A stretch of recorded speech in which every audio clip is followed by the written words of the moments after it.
Au printemps, les images sont portées, comme un peuple en marche vers la lumière. Chaque icône attend d'être touchée, par un geste venu du mystère. L'enfant, dit-on, les bénit une à une, les effleure et les embrasse en silence. Et Fatima semble, sous la même lune, répondre ici dans une même présence. Un anneau brille à la main de l'enfant, gravé d'un mot qui brûle et appelle. Aimez-moi, comme un feu triomphant, qui lie le cœur à l'étincelle. Il le donne pour que les lèvres le touchent, puis revient avec un nom gravé. Jésus, et l'amour n'est plus une couche, mais un serment à jamais scellé. Un coffret s'ouvre en lumière éclatante, comme un trésor tiré du cœur des cieux.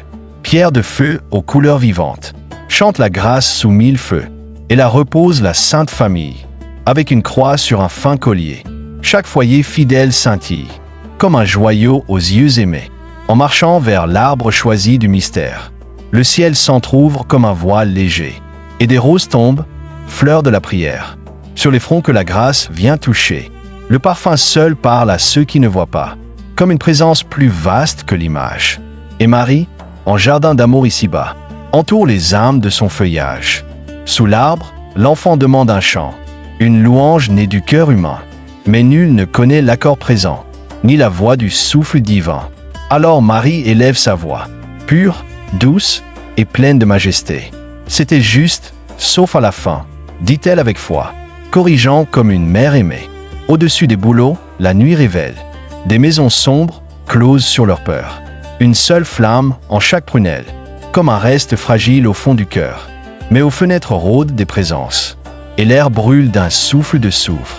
Ainsi se montre, dans l'ombre immense, le monde où la foi presque s'étouffe. Ils virent un monde fermé à la grâce, égaré dans l'orgueil et l'oubli de Dieu.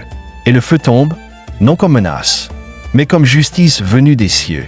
Les villes brûlent, les hommes fuient, dans un chaos de peur et de nuit. Mais au cœur du feu, une voix conduit. Celui qui prie ne sera pas détruit. Un jardin s'ouvre non pas étranger, mais comme un rêve devenu lumière. Un monde simple, pourtant consacré, où Dieu se donne dans la matière. Les eaux murmurent sans bruit, sans peine.